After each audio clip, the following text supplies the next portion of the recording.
ఈ సంవత్సరం విశ్వావసు నామ సంవత్సరం, చైత్ర శుద్ధ పాడ్యమి ఆదివారం, మార్చి 30వ తారీఖు 2025 సంవత్సరం మార్చి 30వ తారీఖు రోజున సంవత్సరాది పండుగ వచ్చింది.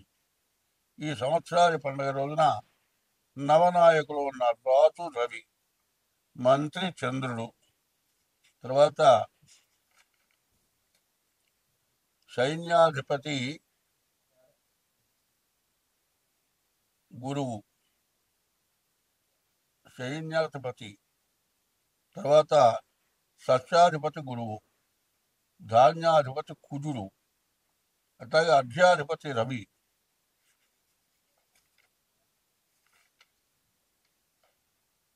మేఘాధిపతి రవి, రసాధిపతి శని. మరి రవి చంద్రునకు ఆధిపత్యం, కుజుడు 1వ ఆధిపత్యం. రవికి ఆధిపత్యాలు ఎక్కువ ఉన్నాయి. చంద్రుడికి ఒకటే ఆధిపత్యం, కుజుడికి ఒకటే ఆధిపత్యం, బుధుడికి ఒకటే ఆధిపత్యం, గురువుకి ఒకటే ఆధిపత్యం, శనికి ఒకటే ఆధిపత్యం. ఇట్లా వచ్చినాయి. కానీ శుభగ్రహాల కంటే పాపగ్రహాల యొక్క ఆధిపత్యం ఎక్కువగా ఉంది. ఈ విశ్వావసనామ సంవత్సరంలో అల్ప వృష్టి అంటే వర్షం తక్కువ, మధ్య పంటలు ఎక్కువగా ఉంటాయి. ప్రజలకు మూత్ర రోగాలు వస్తాయి. దొంగల వలన అధిక భయము, రాజులతో భృతత్వంతో కూడుకొని ఉండును. రాజులతో లోభత్వంతో అధికమైనటువంటి సమస్యలు వస్తూ ఉంటాయి. తర్వాత 3 కొంచాల వర్షము, సగటున వర్షపాతము కన్నా ఎక్కువ ఉండును. రాజులతో శత్రుత్వం కూడుకొని ఉంటారు. 2 కొంచాల వర్షము, మరి సగటున వర్షపాతం కన్నా తక్కువ ఉంటుంది. కరువు కాటకాలు ఎక్కువగా ఉంటాయి. తర్వాత మూఢాలు, మరి జూలై నెల 11వ తారీఖు 2025 సంవత్సరం అధిక జ్యేష్ఠ బహుళ దశమి నుండి మరి 12/7/2025 నిజ జ్యేష్ఠ బహుళ త్రయోదశి వరకు గురుమౌఢ్యమి, శుభకార్యాలు చేయటానికి పనికిరాదు. అట్లాగే మార్గశిర శుద్ధ దశమి మంగళవారం నుండి మాఘ శుద్ధ అష్టమి ఆదివారం వరకు శుక్రమౌఢ్యమి, అంటే 28/11/2025 నుండి 14/2/2025 వరకు కూడా శుక్రమౌఢ్యమి. మరి 7/9/2025 భాద్రపద బహుళ తదియ రోజున రాహుగ్రస్త చంద్రగ్రహణం ఉన్నది. ఈ రాహుగ్రస్త చంద్రగ్రహణం మనకు వర్తిస్తుంది. మరి పూర్ణ చంద్రగ్రహణం స్పర్శకాలం రాత్రి 9, నిలీమన కాలం రాత్రి 10:59, మధ్యకాలం రాత్రి 11:22 శతభష నక్షత్రం పూర్వభద్ర జత, ఈ 2 నక్షత్రాలకి కూడా శాంతి చేయించుకోవడం మంచిది. చంద్రగ్రహణం మళ్ళీ మార్చి 3వ తారీఖు 2026 సంవత్సరం కూడా మరి కేతుగ్రస్త చంద్రగ్రహణం ఉన్నది. తర్వాత ఈ రాశి వాళ్ళందరికీ కూడా ఆదాయ వ్యయాలు చెప్పుకున్నాం. మొదటిది కందాయ ఫలాలు. అశ్విని నక్షత్రానికి మొదటి కందాయం 3, రెండో కందాయం 0, మూడో కందాయం 4. మరి ఆది శూన్యే మహావ్యాధి, మధ్య శూన్యే మనోవ్యధ, అంత్య శూన్యే ఫలం స్వల్పం, త్రిఫలం నిష్ఫలం లభేత్తు. మరి విషమే స్వర్ధలాభ స్యాత్తు, బేసిశక్తి వస్తే అర్ధలాభం, సమేతు సమతా భవేత్తు. ఈ అశ్విని నక్షత్రానికి 4, 3, 7 సంఖ్య వచ్చింది బేసి సంఖ్య. మరి విషమే స్వర్ధలాభ స్యాత్తు వచ్చిన దాంట్లో సగమే మిగులుతుంది. తర్వాత భరణి నక్షత్రం 6, 1, 1 వచ్చినాయి, 8 వచ్చింది, సమానం వచ్చింది, ఖర్చు సమానం అవుతుంది. కృత్తికా నక్షత్రానికి వచ్చేప్పటికల్లా దానికి కూడా 6, 1, 2, 3 కలిసి 6 అయింది. ఈ 6 కూడా సమానం, వచ్చిన ఆదాయం ఖర్చు సమానంగా ఉంటుంది. తర్వాత రోహిణి నక్షత్రం 4 వచ్చింది, అది కూడా సమసంఖ్యే వచ్చే ఆదాయం సమానంగానే వచ్చింది అయ్యే ఖర్చు కూడా సమానంగానే ఉంటుంది. వచ్చేది మిగిలేదంటూ ఉండదు. మృగశిర నక్షత్రం కూడా 7, 1, 2 ఇది కూడా సమానమే వచ్చింది. సమానమైన ఖర్చే ఉంటుంది. తర్వాత ఆశ్లేష నక్షత్రం వచ్చింది 2, 4, 4 మొత్తం కూడితే 10 వచ్చింది. సమసంఖ్య వచ్చే ఆదాయం ఖర్చు సమానంగా ఉంటుంది. మరి అశ్విని నక్షత్రం తర్వాత నుంచి భరణి, కృతిక, రోహిణి, మృగశిర నక్షత్రాల వరకు కూడా వచ్చే ఆదాయం అయ్యే ఖర్చు సమానంగా ఉంది. ఆశ్లేష నక్షత్రం 10 వచ్చింది. అది కూడా వచ్చే ఆదాయం ఖర్చు సమానంగానే ఉంది. మరి మృగశిర నక్షత్రం ఆశ్లేష, మఖా నక్షత్రం 5, 1, 6 వచ్చింది. ఇది కూడా వచ్చే ఆదాయం ఖర్చు సమానమే. వచ్చేది అయ్యేది ఖర్చు సమానమే, మిగిలేది లేదు. పునర్వసు కూడా అంతే 4 వచ్చింది. ఇది కూడా అట్లాగే ఉంది. పునర్వసు తర్వాత పుష్యమి నక్షత్రం కూడా వచ్చే ఆదాయం ఖర్చు సమానంగా ఉంది. మా పుష్యమి ఉత్తరా నక్షత్రం మరి 3, 2 వచ్చేది మిగులుదల ఎక్కువ ఉంది. మరి విషమే స్వర్ధలాభశ్చాత్తు వచ్చే సంపాదనలో సగం మిగులుతుంది. మఖా నక్షత్రం కూడా సమసంఖ్య వచ్చింది. వచ్చే ఆదాయం ఖర్చు రెండు సమానంగానే ఉన్నాయి. తర్వాత పునర్వసు పుబ్బా నక్షత్రం అది కూడా 6 వచ్చింది. సమసంఖ్యే, వచ్చే ఆదాయం ఖర్చు సమానం. మరి ఉత్తరా నక్షత్రం ఉంది 4, 3, 7 7 వచ్చింది. కాబట్టి ఇది బేసి సంఖ్య, వచ్చే ఆదాయంలో సగం నిలబడుతుంది. హస్త నక్షత్రం 7, 3, 10 ఇది కూడా సమసంఖ్యే, వచ్చే ఆదాయం ఖర్చు సమానమే. తర్వాత చిత్తా నక్షత్రం 3 వచ్చింది. బేసి సంఖ్య కాబట్టి దీనివల్ల వచ్చేది ఏంటి, వచ్చిన దాంట్లో సగం మిగులుతుంది. స్వాతి నక్షత్రం 5, 4, 9 వచ్చింది. కాబట్టి వచ్చే ఆదాయంలో సగం మిగులుతుంది. విశాఖ నక్షత్రం 4 సమసంఖ్యే కాబట్టి వచ్చే ఆదాయం ఖర్చు సమానమే. తర్వాత ఆశ్లేష నక్షత్రం ఉంది 5, 3, 1, 1 5 వచ్చింది. వచ్చే ఆదాయంలో సగం మిగులుతుంది. జ్యేష్ఠ నక్షత్రం ఉంది 6, 5, 11 బేసి సంఖ్య కాబట్టి వచ్చే ఆదాయంలో సగం మిగులుతుంది. మూలా నక్షత్రం ఉంది, అది ఒకటే సంఖ్య వచ్చింది కాబట్టి వచ్చే ఆదాయంలో సగం మిగులుతుంది. పూర్వాషాఢ నక్షత్రం కూడా 7 సంఖ్య వచ్చింది కాబట్టి వచ్చే ఆదాయంలో సగం మిగులుతుంది. ఉత్తరాషాఢ నక్షత్రం వచ్చేవిడగల్లా 9, 4, 11 వచ్చింది కాబట్టి ఇది కూడా వచ్చే ఆదాయంలో సగం మిగులుతుంది. శ్రవణ నక్షత్రం కూడా 3 వచ్చింది కాబట్టి ఇది కూడా వచ్చే ఆదాయంలో సగం మిగులుతుంది. మరి ధనిష్ట నక్షత్రం అయితే 9 వచ్చింది. ఇది కూడా వచ్చే ఆదాయంలో సగం మిగులుతుంది. తర్వాత ధనిష్ట నక్షత్రం పూర్తి లాభదాయకంగా ఉంది. మరి శతభిష నక్షత్రం వచ్చేప్పటికల్లా వచ్చే ఆదాయం ఖర్చు సమానంగా ఉంది. ఉత్తరాభాద్ర నక్షత్రం 7, 4, 11 వచ్చింది కాబట్టి వచ్చే ఆదాయంలో సగం మిగులుతుంది. రేవతి నక్షత్రానికి వచ్చేప్పటికి వచ్చే ఆదాయం ఖర్చు సమానం, మరి మిగిలేటట్టు ఏమీ లేదు. ఇది కందాయ ఫలాలు అంటారు. ఈ కందాయ ఫలాలు ఇట్లా ఉన్నాయి. తర్వాత రాజపూజ్యం, రాజ అవమానాలు ఉన్నాయి. తర్వాత మేషరాశికి 2 చోట్ల మంచి అనిపించుకుంటే 2 ఆదాయం, 14 వ్యయం. తర్వాత 5 చోట్ల రాజపూజ్యం, 7 చోట్ల రాజావమానం. అంటే పూజ్యం కంటే అవమానం ఎక్కువ, కష్టాలు ఎక్కువ. మరి ఆ వృషభ రాశి వచ్చేప్పటికల్లా 11 ఆదాయం, 5 ఖర్చు, మిగిలేది ఎక్కువ ఉంది. తర్వాత రాజపూజ్యం 1, రాజావమానం 3 ఉంది కాబట్టి ఇది కొంచెం ఇబ్బందికరంగా ఉంటుంది. మిథునం వచ్చేప్పటికల్లా 14 ఆదాయం, 2 వ్యయం. 14 ఆదాయం అయితే 2 ఖర్చు, మిగిలేది ఎక్కువ. రాజపూజ్యం 4, అవమానం 3. మరి రాజపూజ్యం అందరి చేత మంచి అనిపించుకోవడం 4 అయితే చెడు అనిపించుకుంటారు 3. కర్కాటక రాశి వచ్చేప్పటికల్లా ఆదాయం 8, ఖర్చు 2. ఇది కర్కాటకానికి కూడా మంచి ఆదాయం ఉంది, ఖర్చు తక్కువ ఉంది. రాజపూజ్యాలు 7 చోట్ల మంచి అనిపించుకుంటారు, 3 చోట్ల చెడు అనిపించుకుంటారు. సింహరాశికి 11 ఆదాయం, 11 ఖర్చు. అట్లాగే రాజపూజ్యం 3 చోట్ల మంచి అనిపించుకుంటారు, 6 చోట్ల చెడు అనిపించుకుంటారు.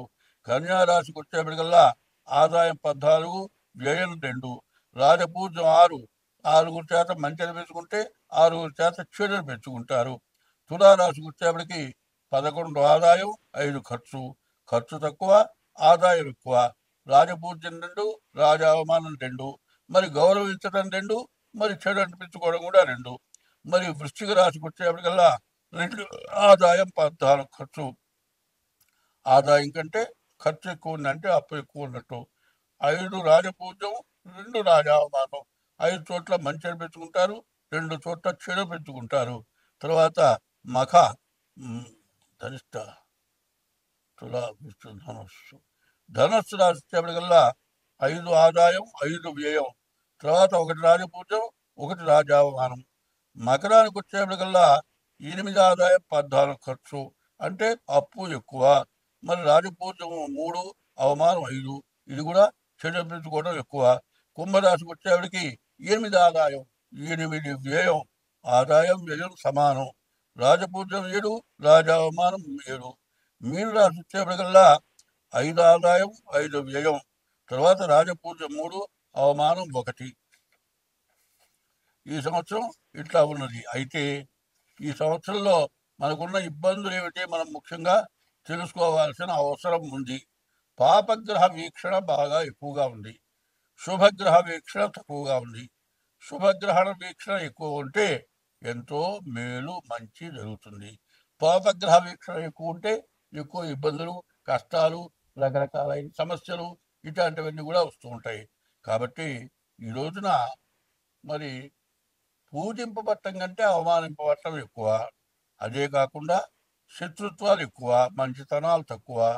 ప్రజల్లోనూ అట్లాగే ఉంది. ప్రపంచ దేశాల్లో దేశ పరిపాలకులు ఉన్నారు.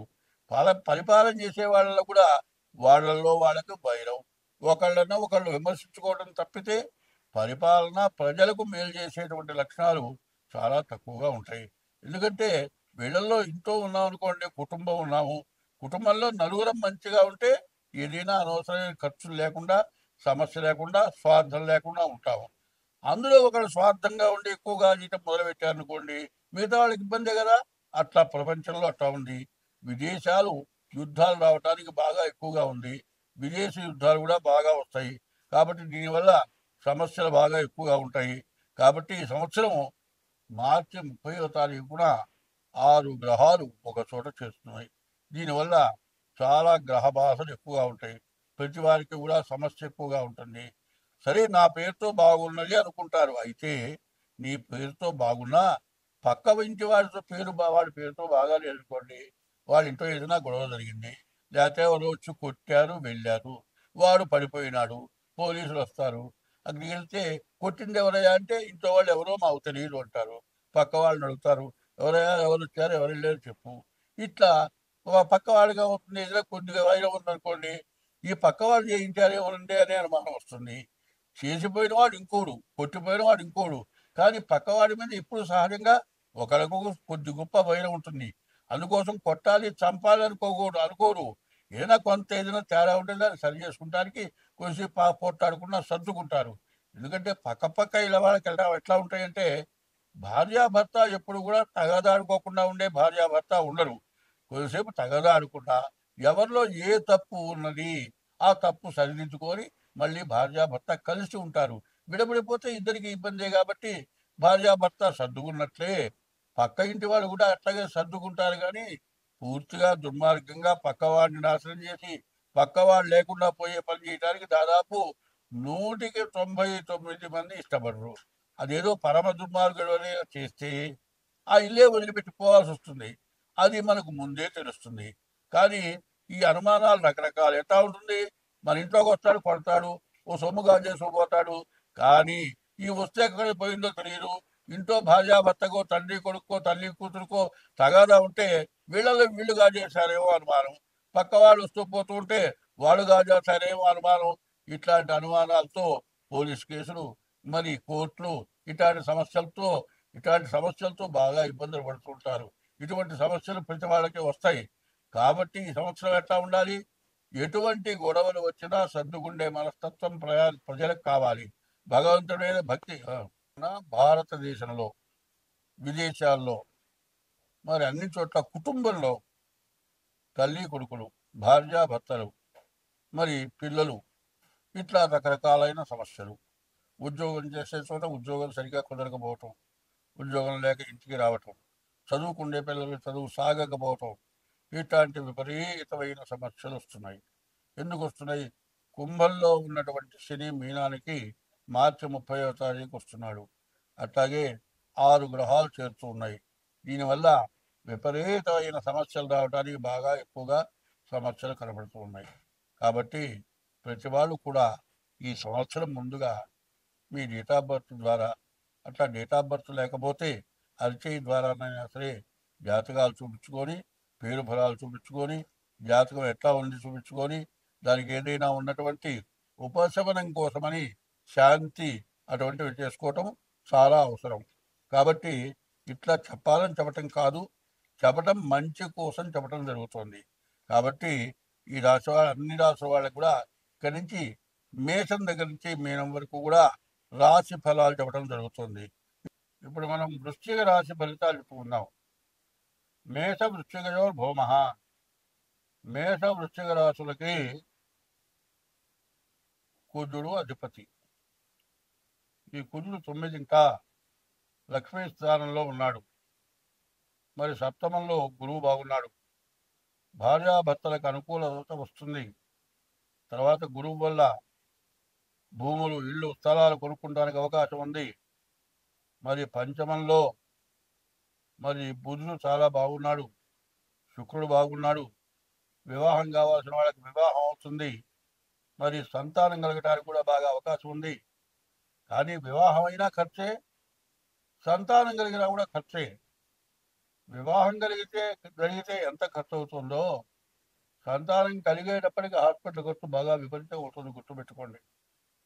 ఎంత జాగ్రత్త పడితే అంత అవసరానికి ఇబ్బంది లేకుండా ఉంటుంది. కానీ మంచి జరుగుతుంది, మేలు జరుగుతుంది. కానీ అప్పుల పాలైపోయి ఇబ్బందులు పడే లక్షణాలు కనబడుతున్నాయి.